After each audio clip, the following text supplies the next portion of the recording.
Mais uma vez, amados, aqui eu, professor Kennedy Santos, e você, futuro empregado da nossa querida e amada Caixa Econômica Federal, né? Agora nós vamos falar sobre o nosso querido e amado PIS, Programa de Integração Social. Quem é esse PIS? Como é que funciona esse PIS? O PIS nada mais é do que valores que o empregador paga em relação aos seus empregados. Então o PIS ele funciona basicamente assim, né? Basicamente assim, ó. Nós temos aqui então uma ação que você tem os respectivos trabalhadores, tá? Esses trabalhadores têm que ser seletistas. Ao serem seletistas, o que terminou ocorrendo? O empregador paga para cada um deles o PIS, certo? O empregador que paga esse PIS. Tá, o PIS aqui. Então, isso quem paga aqui é o empregador. O empregador. Esse valor que se paga do PIS, que o empregador paga do PIS, ele será encaminhado, né, para o mesmo fundo, né? Então, vai ser encaminhado para o mesmo fundo. Esse fundo é que termina sendo pago, a partir daí, pago alguns benefícios. Dentre esses benefícios, o programa abono salarial, né, o abono salarial, um outro benefício que é o seguro-desemprego, seguro-desemprego, e a recolocação e manutenção de pessoas no mercado de trabalho. Então, recolocação e manutenção de pessoas no mercado de trabalho. Perfeito? Então, isso aqui é o funcionamento da organização administrativa do PIS, tá? Então os recursos colocados, pagos pelo empregador, terminam para esse fundo. Agora, como que esse empregador paga esse fundo? Quais são as formas que o empregador tem para o pagamento desse fundo? Na verdade, a legislação é muito clara, ela fala assim, que o empregador ele vai pagar em dois momentos. No primeiro momento, ele paga em relação ao imposto de renda pago pela empresa, e no segundo momento, em relação aos valores de faturamento da empresa, tá? Então ele paga em cima desses dois momentos. Quando é que ele paga em cima do faturamento? Seja ele para produto, né? Então vem comigo aqui para a gente visualizar. Vamos supor que uma empresa ela compra um produto aí no valor, sei lá, no valor de R$100, perfeito? Quando ela vende esse produto, ela vende no valor de R$300, certinho? R$300 aí. Ela tem um lucro bruto de R$200. Certinho? Ela paga o imposto, ela paga o PIS do funcionário, né, em cima do seu faturamento, ou seja, nessa historinha em cima dos R$300. Só que isso aqui é uma empresa que trabalha com produtos, é uma empresa que termina focando na atividade de produto. Se for uma empresa de serviço, vamos supor que uma empresa de serviço ela não compra nada, ela não tem necessariamente a atividade de comprar algo para vender, não. Ela só trabalha com a atividade do serviço, ela presta o serviço. Se ela está prestando serviço, vamos supor que essa empresa prestou um serviço e aí ela ganhou aqui R$500 na prestação do seu serviço, certo? Amados, esse é o faturamento dessa empresa de serviço, ou seja, é o faturamento, é o que ela recebe. É em cima desse faturamento que ela paga o PIS dos seus funcionários, tá? Em cima do seu faturamento. Agora vem comigo, e se as empresas, isso pode ser questão da sua prova, escuta o que eu estou lhe dizendo. Se as empresas forem filantrópicas, ou seja, sem fins lucrativos, se elas não têm fins lucrativos, elas não recebem lucro, elas não têm lucro. Mas, apesar de não ter lucro, elas têm faturamento. Tá? Entra dinheiro, então existe faturamento, não tem lucro, isso quer dizer que ninguém tira o prolabore, isso quer dizer que ninguém saca uma grana da empresa para tomar pitu, não tem lucro, perfeito? Ou seja, mas você tem faturamento, entra dinheiro na empresa, se entra dinheiro tem faturamento. Então, muito simples, se ela é filantrópica, nós temos que pagar também em cima do faturamento para essa empresa, Agora, como eu comecei a aula, eu disse assim, que existe duas formas de pagamento do PIS, que elas são cumulativas, inclusive. Uma em relação ao imposto de renda e a outra em relação ao faturamento. Faturamento, tanto faz se é produto, tanto faz se é serviço ou até mesmo instituição filantrópica. Vai ter que pagar, Tem funcionário, é seletista, vai ter que pagar o PIS, a empresa que paga esse PIS. Agora, se for em cima do imposto de renda, todas as empresas pagam em cima do imposto de renda também. Agora, existem algumas empresas que são isentas desse imposto. Se ela é isenta, ela tem que pagar? Tem, ela tem que pagar, mesmo sendo isenta do imposto de renda. Eu não tenho como fazer ela pagar o imposto de renda, mas eu tenho como calcular qual seria o valor desse imposto e a partir daí você retira o valor do PIS em relação a essa empresa, perfeito? Esses cálculos do PIS, ele será aplicado, ele será pago ao fundo com um interstício de 6 meses, beleza? Um interstício de 6 meses. Ou seja, o PIS é muito claro, né? A lei do PIS trata muito claro, a lei 7, a lei complementar 7 de 1970, pensa numa lei novinha, né? Pensa. Então olha lá que maravilha, ela é muito clara, ela fala assim, que quando você vai pagar o funcionário, o PIS do funcionário em relação ao mês de janeiro, você paga esse PIS só em julho.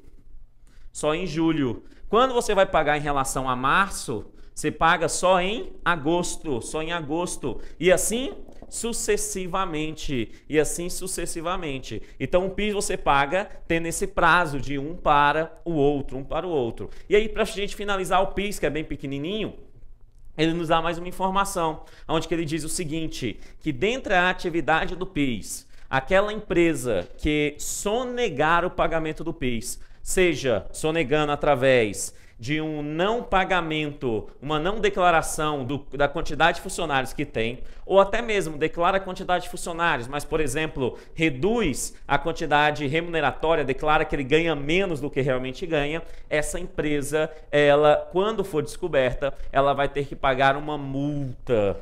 A multa para o fundo, Essa multa é de 10 vezes o valor da remuneração devida ao empregado. Então é assim, se ele sonegou um empregado e falou assim, eu não tenho esse empregado não, e aí o fundo descobriu que ele tem aquele empregado, e esse empregado ele ganhar R$1.000, amados, a empresa vai ter que pagar uma multa para o fundo e não para o empregado, no valor de R$10.000, 10 vezes aquele valor, Tranquilinho, PIS? De boa?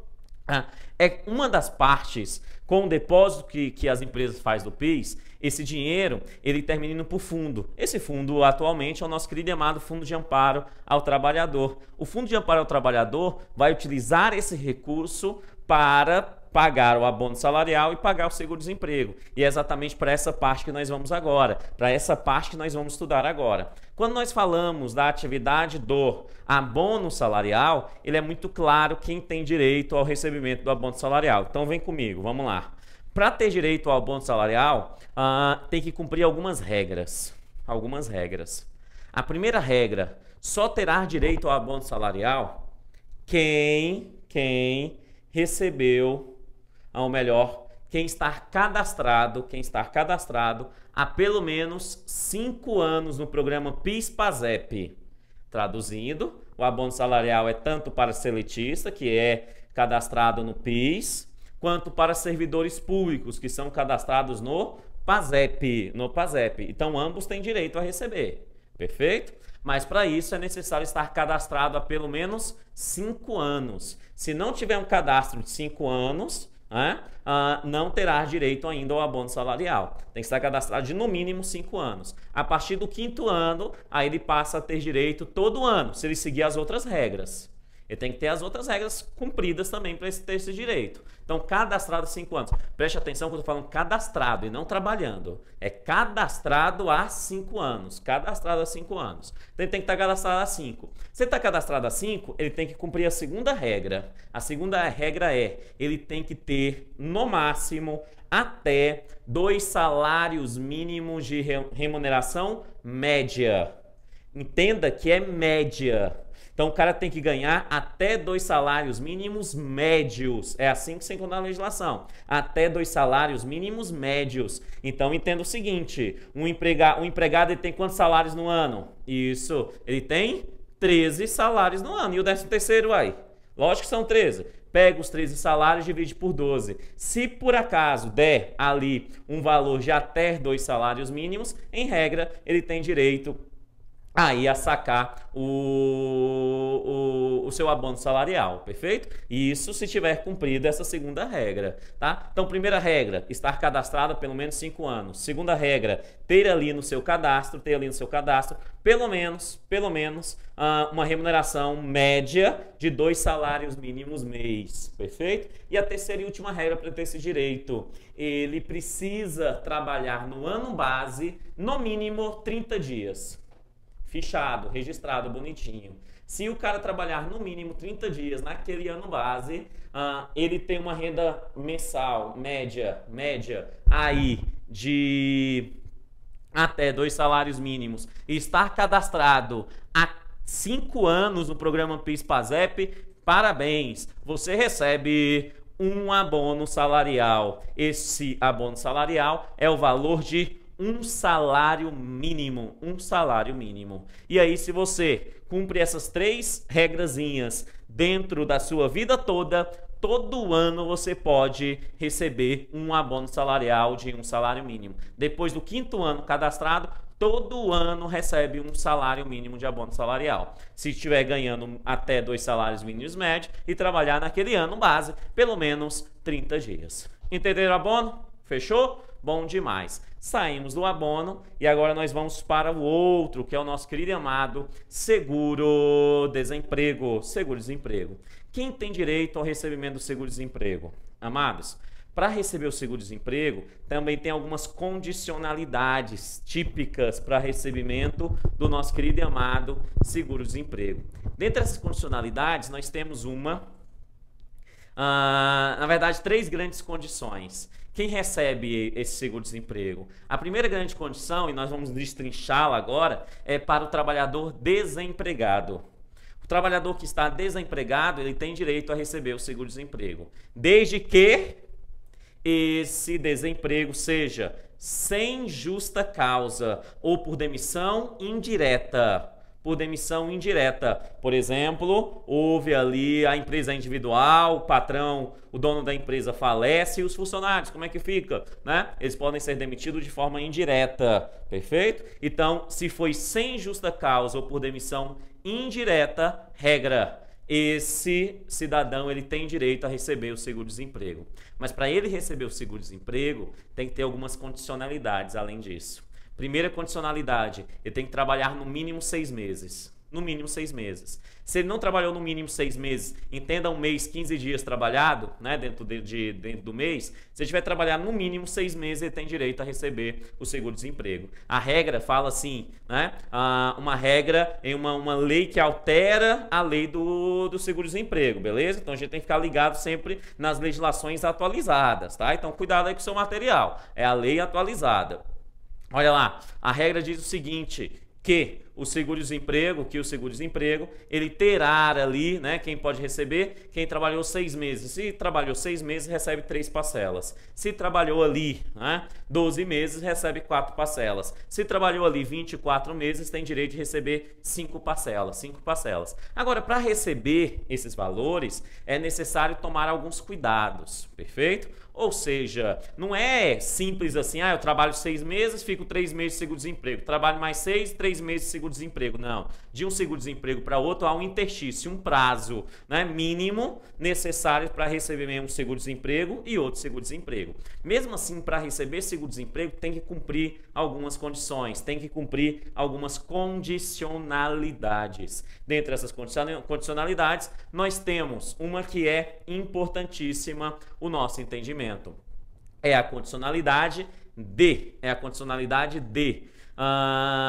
o trabalhador que recebeu o seguro-desemprego, que vai fazer o pedido do seguro-desemprego, ele não pode se recusar a uma nova vaga de emprego. Se ele se recusar a uma nova vaga de emprego, amados, isso vai acontecer um cancelamento do seu seguro. Simples assim, ele não irá receber aquele seguro, porque o seu seguro será cancelado. Muito cuidado com essa terminologia na hora da prova. Em alguns casos, o seguro é cancelado. Em outros casos, o seguro é suspenso. E é óbvio que o examinador, ele vai, trocar. Ele vai dizer, vai pegar algo que é cancelado e falar que é suspenso, vai pegar algo que é suspenso e vai falar que é cancelado. Então, muito cuidado nessa hora, para não ser enganado lá pelo nosso querido e amado examinador, perfeito? Então, olha que maravilha, nesse caso é cancelado. Recusou ao novo emprego, é cancelado. Amados, se o cidadão lá da Agência do Trabalhador, lá que está dando entrada no seguro-desemprego, oferecer para o cidadão que está indo pegar o seguro-desemprego um curso de no mínimo 160 horas, ele tem que aceitar o curso. Para sua prova é simples assim. Se ele recusar fazer o curso, o seguro-desemprego dele será cancelado. Ele não irá receber aquele seguro-desemprego. Uma outra forma que será cancelado o seu seguro-desemprego é se esse trabalhador, né, que está desempregado, tá, ele tiver renda suficiente para manter a si e a sua família, mesmo que essa renda não tenha vínculo trabalhístico nenhum, ele também não terá direito a receber o seguro-desemprego. Também não terá direito a receber o seguro-desemprego. Ou seja, vamos supor que é um trabalhador, ficou desempregado, mas ele recebe ali uma pensão vitalícia, por exemplo. Né? No momento que ele ficar desempregado, ele não receberá o seguro-desemprego. Por quê? Porque ele tem rendimento suficiente para manter a si e a sua família. Não irá receber esse seguro-desemprego. Perfeito? Então, essas são formas, amados, de pessoas que não irão receber o seguro-desemprego. Mas, além disso, nós temos ainda um outro cancelamento do seguro-desemprego, que é bem óbvio ele, que é com a morte do segurado. O segurado morreu, haverá um cancelamento do seguro-desemprego. Traduzindo, o seguro-desemprego é pessoal e intransferível. Pessoal intransferível. Então, a família do segurado não irá receber o seguro-desemprego. Tranquilinho até aí? Beleza? Bom demais da conta. Só que, além disso, quando nós pensamos na atividade do seguro-desemprego, existem algumas situações que esse seguro será suspenso, conforme a legislação assim trata. Quando que será suspenso? Primeira suspensão, quando o trabalhador desempregado conseguir um novo emprego. Como assim, professor? Mas olha lá. Vamos supor que eu fiquei desempregado, eu tenho direito a 4 parcelas. Recebi 2. Se eu recebi 2 e consegui um novo emprego, as outras 2 ficam suspensas. Ou seja, eu só vou ver as outras 2 se eu for demitido novamente dentro de um interstício, dentro de um prazo estabelecido. Perfeito? Se eu for demitido depois desse prazo, aí eu recebo tudo de novo, tá? Agora, se eu fui recebido dentro desse prazo, eu recebo as outras 2. Por quê? Porque essas 2 ficou apenas suspensas. Então, simples assim para sua prova. Conseguir um novo emprego, suspende, não cancela. Suspende o recebimento do meu querido e amado seguro-desemprego. Irá suspender as atividades do meu querido e amado seguro-desemprego aí. Perfeito isso aí? Tranquilo? Bom demais. Essa suspensão também irá ocorrer por alguns outros fatores. Dentre esses fatores, pela percepção de um auxílio previdenciário de forma permanente, um auxílio previdenciário permanente. Então é assim, bem simples. Se eu estou recebendo seguro-desemprego e passo a receber um auxílio previdenciário, professor, é possível? Sim, é possível. Só que para a gente ter essa noção das possibilidades reais, nós temos que ir lá para o direito previdenciário, que não nos interessa para fim de sua prova. Eu só quero que você entenda para fim de prova que se por acaso o trabalhador desempregado que estiver recebendo seguro-desemprego, se ele passar a receber um benefício previdenciário, tecnicamente esse seguro-desemprego será suspenso, até ele parar de receber o benefício previdenciário, que aí depois ele volta a receber o seguro-desemprego se estiver dentro do prazo devido, dentro do interstício estabelecido para isso. Então ele vai ficar suspenso nesse sentido, como a única exceção tratada aqui pela nossa querida e amada lei, né? Dentre as exceções nós temos a exceção de recebimento de um auxílio acidente. Ou seja, se alguém que está recebendo seguro-desemprego vinha receber um auxílio acidente, este auxílio acidente não suspende o seguro-desemprego. É a exceção. Ou seja, ele não suspende o seguro-desemprego. O cidadão irá receber os 2 ao mesmo tempo. Ele recebe o auxílio acidente, mais o seguro-desemprego, mais o seguro-desemprego aí, perfeito? Essas são as atividades dentro do meio de suspensão do nosso querido e amado seguro-desemprego para essas pessoas características aí, tranquilo? Amados, ainda nós temos que ver alguns outros fatores em relação ao seguro-desemprego. Ainda haverá o cancelamento do seguro, preste atenção que é o cancelamento, haverá o cancelamento do seguro para aquelas pessoas que estejam tentando fraudar o seguro-desemprego. Então, se a pessoa está tentando fraudar, seja uma pessoa isolada ou uma quadrilha tentando fraudar o recebimento do seguro-desemprego, nesse caso será cancelado o seguro-desemprego. Será o cancelado o seguro-desemprego. Fechamos essa primeira atividade de boinha, bom demais da conta. Então, o recebimento do seguro-desemprego ele se dá por conta desse processo, ele se dá por conta dessa situação aí. Agora, essa situação não é a única de recebimento de seguro-desemprego. Não é só para o trabalhador desempregado. E se for trabalhador desempregado, tem que seguir todas essas condições que eu acabei de finalizar. Perfeito? Mas não é só para eles. Ainda terá direito ao recebimento do meu querido e amado seguro-desemprego. Tá? Ainda terá direito pessoas que estejam ali sendo resgatadas de situações análogas a escravo ou de trabalho forçado, também terá direito ao recebimento do meu querido e amado seguro-desemprego. Porque esse recebimento do seguro-desemprego, ele vai auxiliar essa pessoa numa melhor condição de vida, perfeito? Então, olha lá, primeira coisa, amados, pessoas resgatadas de situação ou a palavrinha análoga a de escravo. É porque no Brasil nós não temos escravidão. Não temos escravidão. Eu dei um tempo para você pensar mesmo em me xingar. Como não, professor? Lógico que não temos escravidão. Não temos. Não tem nenhuma lei que permite você me comprar ou me vender. Nem me alugar. Certo? Não tem nenhuma lei que permite. Traduzindo legalmente, no Brasil nós não temos escravidão. O que se encontra é situações análogas a de escravo. Perfeito? Ou seja, pessoas são tratadas de escravo sem poder ser escravas. Tá? Essas pessoas nessa situação ou de trabalho forçado, elas serão resgatadas ali dessa situação. E aí essas pessoas terão direito a três parcelinhas do seguro-desemprego, sendo que essas três parcelinhas do seguro-desemprego, né, elas são colocadas, né, com um salário mínimo cada. Por que ele deixa claro um salário mínimo cada? É porque o seguro-desemprego, você pode receber desde um salário mínimo até o teto, né? Salvo engano, atualmente está 1.304 o teto do seguro-desemprego. E não interessa se ganhar 20 mil, vai receber o seguro-desemprego, 1.304 que vai receber aí, perfeito? Então esse é o teto. Então, ele, no caso do retirado de situação análoga a escravo, né? Vai receber ali três parcelinhas de um salário mínimo cada. E tem mais uma atividade que será utilizada dentro do mecanismo do seguro-desemprego, que é algo bastante tranquilo, que é algo que nós temos que ficar ligado. Na verdade, é o seguro-desemprego sendo utilizado para manutenção de pessoas no mercado de trabalho.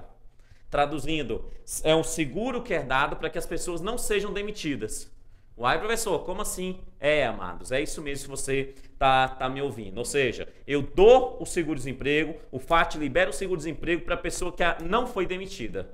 Professor, isso acontece? Acontece. Através de um mecanismo que tecnicamente nós chamamos de Bolsa Qualificação Profissional. Ou seja, isso ocorre principalmente quando iria ocorrer uma demissão em massa.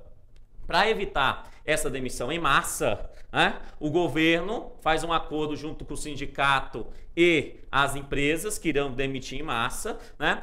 Por isso que ele fala assim na legislação que será feito através de um acordo coletivo, aonde que o empregador, a empresa, não demite os funcionários, mas só suspende ali o contrato desses funcionários. Ao suspender o contrato desses funcionários, passa a exercer dentro daquela atividade, passa a exercer dentro daquela suspensão, né? Um mecanismo aonde que esses funcionários não irão receber o seu salário durante essa suspensão. Não recebe. E muito pelo contrário, o empregador vai oferecer um curso, uma qualificação profissional para esses funcionários. E aí o que que acontece? Esse empregador, ele dá o curso aos empregados. E os empregados não recebem R$1 de remuneração durante esse período. Professor, como é que eles vivem? Eles vivem durante esse período recebendo o Bolsa Qualificação Profissional, que nada mais é do que o seguro-desemprego. Perfeito? Então eles recebem o seguro-desemprego nesse período. Quando a empresa precisar dos funcionários de volta, para evitar uma demissão coletiva, né? Então eles traz os funcionários de volta para trabalhar, e aí, nesse caso, volta o contrato a acontecer. Entenda que não houve ali uma quebra de contrato, não, só uma suspensão dele. Então eles voltam a trabalhar normalmente, e aí evitou a demissão.